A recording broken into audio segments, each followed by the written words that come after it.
사도행전 22장 22절에서 24절까지의 말씀을 저와 여러분이 교독하도록 하겠습니다. 이 말하는 것까지 그들이 듣다가 소리질러 이르되 이러한 자는 세상에서 없애버리자 살려둘 자가 아니라 하여 떠들며 옷을 벗어 던지고 티끌을 공중에 날리니.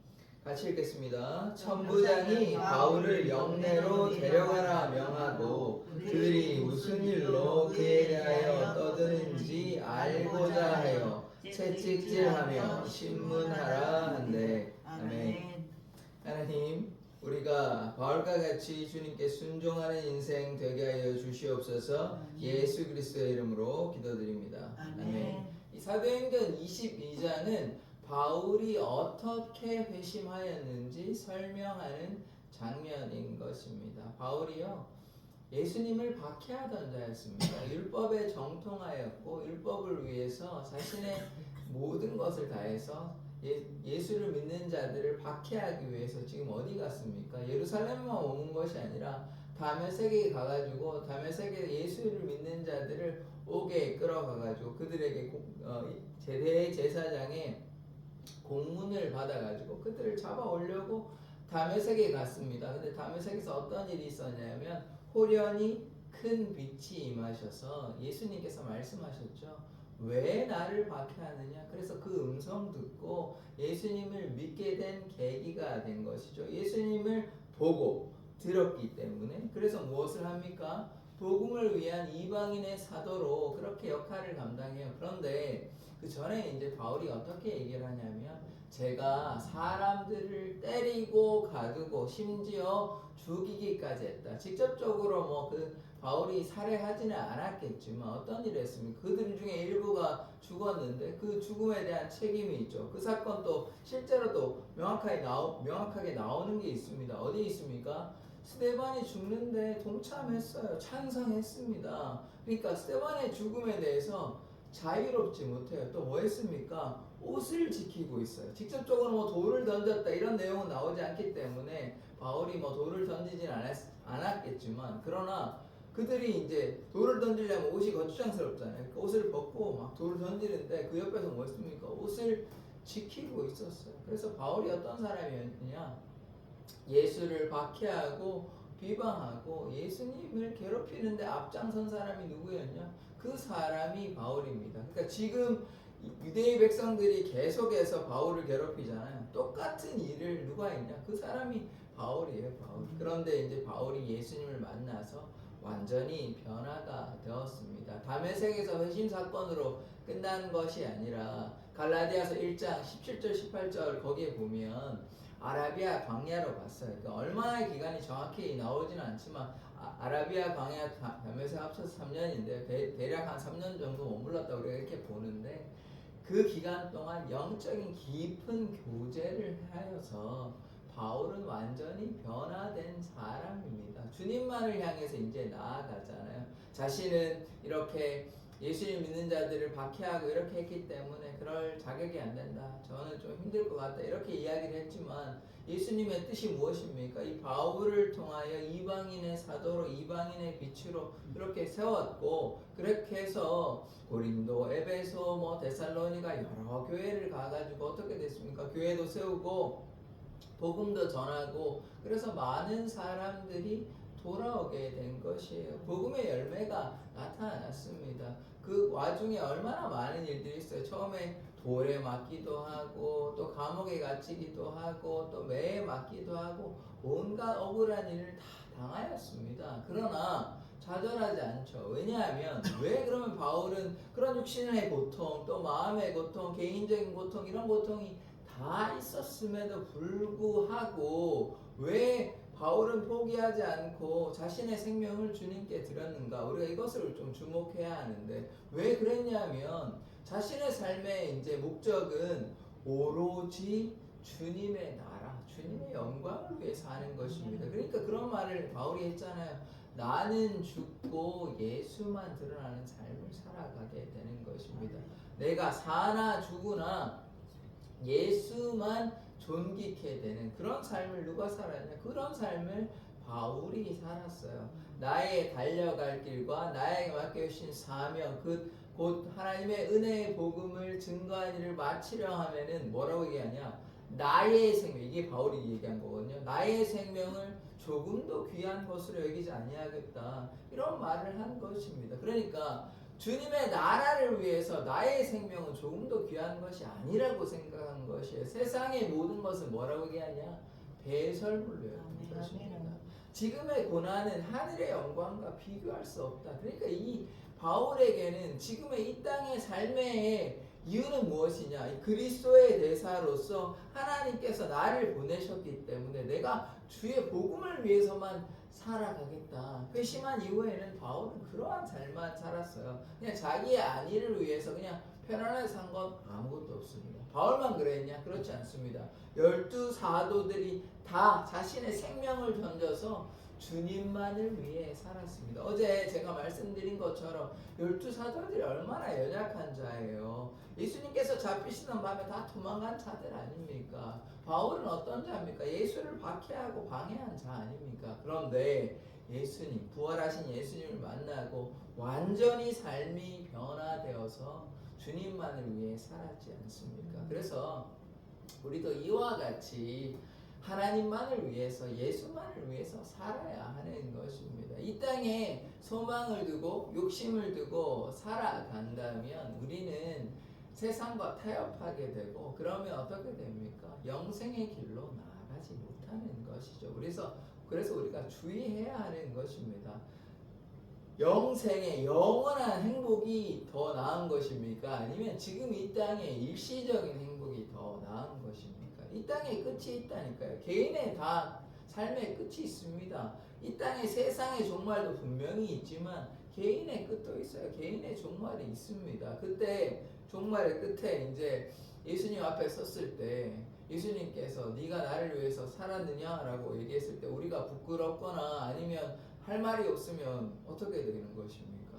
영생에 이르지 못하는 것이에요. 그래서 우리가 주의해야 하는 것입니다. 분명히 세상은요, 성경은요, 새 속에 물들지 말라고 얘기하는 것입니다. 그래서 세상과 타협하지 않는 이런 바울과 같은 12 사도와 같은 그런 신앙생활을 하기를 원합니다. 오늘 말씀 한 절씩 한 절씩 한번 보도록 하겠습니다. 22절의 말씀을 보시면 이 말하는 것까지 그들이 듣다가, 지금 바울이 계속해서 자기가 어떻게 회심했는지 다 얘기하니까 이 얘기를 왜 했냐고 제가 말씀드렸습니까? 너희들도 나도 이렇게 악한 자였고 나도 예수를 모르던 자였는데 나도 이렇게 변화되었듯이 너희도 내 말을 듣고 좀 변화되었으면 좋겠다, 이렇게 간구하는 것입니다. 그래서 처음에 친절하게 부르잖아요. 부형들아, 아버지와 형제들아, 이렇게 부르는 것이에요. 그런데 이 말을 듣고 어떻게 합니까? 분노하는 거죠. 이제 들은 유대인 백성들은 안 그래도 지금 어떻게 됐습니까? 천부장이 개입하지 않으면 막 때리다가 이제 거의 뭐 그렇게 죽을 뻔했는데 천부장이 개입해가지고 지금, 그런데도 많이 맞았는데도 이제 나와가지고 복음을 위해서 이렇게 하는데 그 얘기를 가만히 듣다가 이제는 더 이상 안 돼가지고 이제 분노하게 되는 것이죠. 듣다가 소리를 질러 이르되, 이제 막 웅성웅성 막 소리를 지르는 거죠. 이러한 자는 세상에서 없애버리자 살려둘 자가 아니라 하여. 이 바울을 죽이려고 합니다. 이미 지금만 죽이려고 했던 것이 아니라 이미 죽이려고 했죠. 언제부터 죽이려고 했냐면 바울이 1차 전도 여행 때 돌 던졌지 않습니까? 그때 바울이 죽을 뻔했습니다. 하나님의 은혜로 살아났지, 안 그러면 바울은 진작에 죽었을 것입니다. 돌에 맞아가지고. 그래서 이 유대 백성들은 이 바울을 죽이려고 혈안이 된 것이에요. 그런데 지금 일단은 얘기를 들어보는 것이죠. 그런데 얘기를 들어보니까 자꾸 예수 얘기하고 자기가 어떻게 회심했는 얘기하니까 도저히 참을 수가 없는 것이죠. 그래서 바울을 죽이려고 없애야 된다, 이렇게 얘기를 하는 것입니다. 23절의 말씀. 떠들며 옷을 벗어 던지고 티끌을 공중에 날리니. 떠들며 웅성웅성대고 옷을 이제 벗어 던지면서 티끌을 공중에 날리잖아요. 이게 어떤 사인이냐면 이 사람을 내가 어떻게 해야 되겠다, 없애버려야 되겠다, 이런 상징적인 모습을 보여주는 것입니다. 왜 이제 투사들이 보면요, 투사들이 황소랑 이렇게 싸우잖아요, 스페인이. 그러면 황소가 어떻게 해야 됩니까? 하면서 이렇게 뒷발 차고 이렇게 막 달려들잖아요. 이런 것처럼 지금 이 너무 분노한 것들을 어떻게 표현하냐면 옷을 던지고 티끌을 던져가지고 내가 이 사람을 어떻게 해야 되겠다, 이런 것들을 지금 분노를 표출하고 있는 모습을 우리가 보게 되는 것입니다. 자, 24절의 말씀. 천부장이 바울을 영내로 데려가라 명하고. 가만히 놔두면 어떻게 됩니까? 이미 수차례 맞았고, 안 그러면 달려 들어가지고 죽이려고 하니까 없애버리자, 실제로 또 말까지 했잖아요. 그래서 이러면 놔두면 안 되겠다, 영내로 데려가라 편부장이 명하는 것이죠. 그들이 무슨 일로 그에 대하여 떠드는지 알고자 하여 이렇게 막 얘기를 하니까 바울이 뭔가 잘못했는 것이 아닌가, 좀 신문을 해봐야 되겠다, 이렇게 생각을 하는 것이죠. 그래서 채찍질하여 신문하라 한데, 그런데요, 우리가 좀 기억해야 하는 것은 로마 시민권자는 함부로 이렇게 하면 안 되는 것입니다. 재판을 받을 권리가 있고 감옥에 가지 않을 권리가 있습니다. 적절한 법적 절차를 밟아야 돼요. 그렇지 아니하고 그냥 저 사람 잘못했어, 좀 신문해, 이렇게는 안 되는 것입니다. 그래서 이 로마 시민권의 특권을 가지고 있기 때문에 이제 나중에 이제 자기가 이제 내일 보겠는데 로마 시민권자로 얘기를 해서 신문을 받지 않습니다. 그래서 우리가 지난 말씀을 좀 이제 총합해서 우리가 보자면 바울이 뭐라고 얘기했냐면, 나는 유대인인데 다소에서 태어난 교양 있는 시민이라, 이렇게 얘기해서 말할 기회를 주는데요. 아마 천부장이 이 사람이 그래도 혹시나 로마 시민권자라는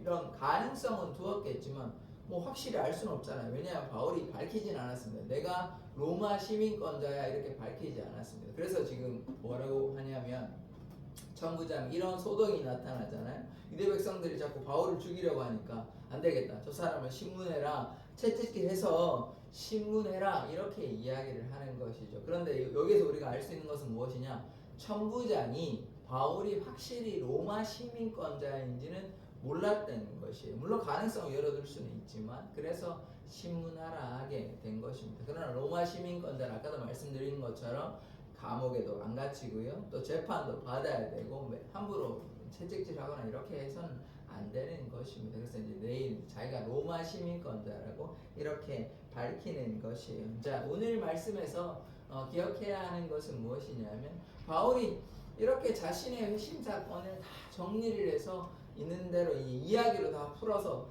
전했습니다. 그런데도 유대 백성들은 귀가 어둡고 눈이 어두우니까 이 말을 듣습니까? 이게 영적으로 눈이 가리워진 자인 것입니다. 얼마나 어리석어요. 예수님께서도 이 땅에 오셔서 많은 기적을 행하시고 또 복음에 관해서 얼마나 많은 말씀을 하였습니까? 그러나 유대의 많은 대다수의 사람들은 어리석어서 귀가 어둡고 눈을 보지 못하여 깨어있지 못하여 이 하나님의 뜻, 또 예수님의 이 말씀을 도무지 깨닫지 못한 것이, 깨달은 자는 일부의 사람들이고 대다수는 아닙니다. 그러니까 어떻게 됐어요? 예수님을 십자가에 못 박은 것입니다. 이게 참 안타까운데요. 이것이 2000년 전에만 일어났냐? 또 그것도 아니에요. 지금도 여전히 보십시오. 세상 가운데 참된 그리스도인, 예수를 향해서 나아가는 사람이 그렇게 많지 않습니다. 뭐 천주교 신자까지 합치면 뭐 25억인가 이 정도 되는데, 그 중에 예수를 진실로 믿는 자들은 얼마나 많이 있는지 그 뭐 하나님이 판단하시겠지만, 그래서 이 마찬가지인 겁니다. 한 80억 종류에 25억이라고 해도 25억이 다 뭐 예수를 위해서 지금 뭐 바울과 같이 12사도들과 같이 예수님 믿는다 이렇게 하지 않거든요. 뭐 얼마가 될지는 뭐 하나님이 잘 아시겠지만, 그 중에 또 상당수는 그냥 종교 생활하는 사람들이 많이 있겠죠. 그러니까 진실로 예수님을 향해서 목숨을 내어 던지고 자신의 생명을 내어 던지고 주님만을 위해서 오로지 세상과 타협하지 아니하고 참된 그리스도인은 얼마가 될지는, 근데 뭐 제가 성경적인 관점으로 이해하자면 다수는 아닐 것입니다. 그 중에 굉장히 소수일 것이에요. 그래서 우리가 어떤 삶을 살아야 되냐, 좁은 길로 나아가야 하는 것입니다. 바울이요, 회심한 이후에는 오로지 주님만을 위해서 살아가잖아요. 그래서 우리도요, 예수님 만나면요, 세상의 것이 보암직도 하고 먹음직도 하고 이게 참 좋아 보이죠. 그런데 그것은 우리에게 평안을 가져다 주거나 무엇보다 가장 중요한 것인데 영생의 복을 가져다 주는 것이 아니에요. 우리를 구원하지 않습니다.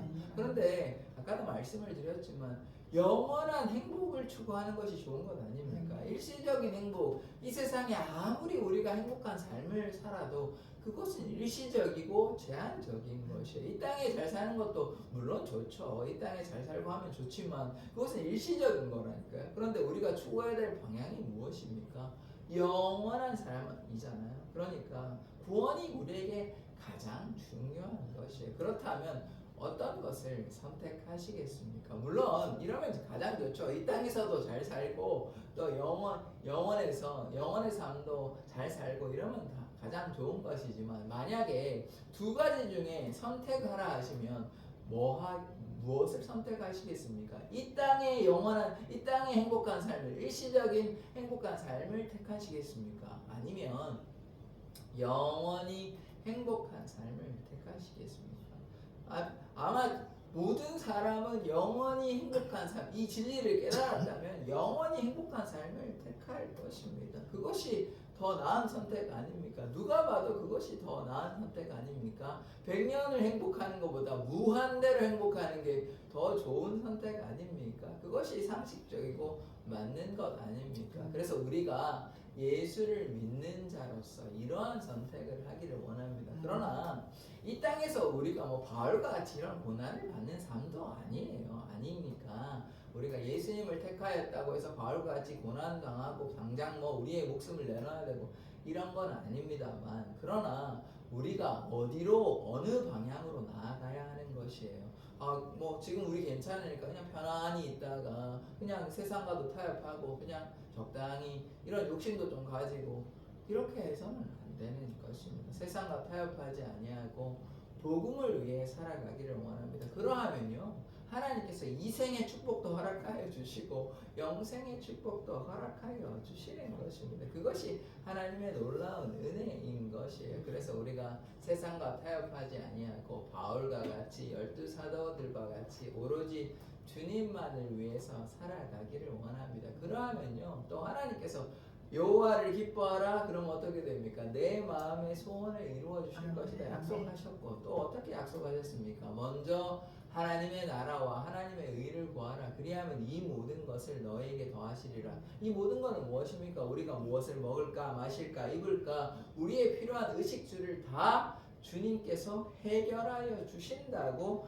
약속하셨습니다. 또한 우리가 일한 대로 행한 대로 갚아 주실 거라고, 또 보상해 주실 거라고, 상급으로 갚아 주실 거라고 약속하셨어요. 그래서 우리가 헌신하고 섬기는 것이 그냥 땅에 떨어지는 것이 아니에요. 영원한 그 삶에서 우리가 행한 대로 그 상급이 우리에게 기다리고 있고, 그 상급이 그냥 일시적으로 한번 주어지는 것이 아니라 그 상급 가지고 영원히 우리가 살아가게 되는 것입니다. 그것이 얼마나 감사한 일이에요. 그래서 이 땅에 우리의 삶이 커다란 시험의 과정임을 우리가 기억하기를 원합니다.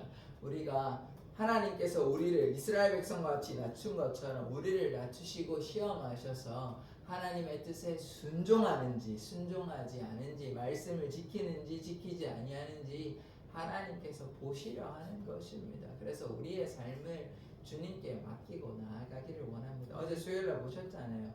하나님은 약속을 지키시는 분이십니다. 신실하신 분이시네요. 그러니까 우리가 우리의 욕심보다는, 우리의 삶의 목적보다는 주님을 향해 나아가는 삶을 살아가기를 원합니다. 그러하면 우리의 삶에 기쁨이 있습니다. 고난만 있지 않아요. 때로 고난이 있을 수 있지만 우리의 삶에 평강과 기쁨과 감사와 은혜가 있습니다. 그러니까 우리가 기뻐하고 감사할 수 있고, 바울이 온갖 고난을 다 당하였지만 그러나 바울에게 고난만 있지 않습니다. 기쁨이 있고 감사가 있고 은혜가 있는 것이에요. 그러니까 자신의 생명을 다 던져서 하는 것이고, 마찬가지로 12사도들이 고난이 있는데 나 무조건 인내해야 돼.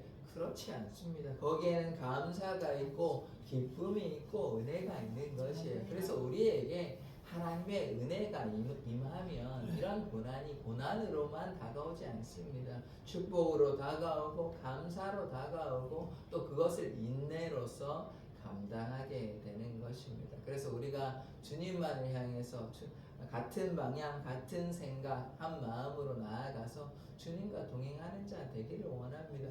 그것이 우리가 이 땅에 살아가는 존재의 이유이고 사명이고 목적이 그것이 표대를 향하여 나아가는 삶임을 고백합니다. 기도하겠습니다.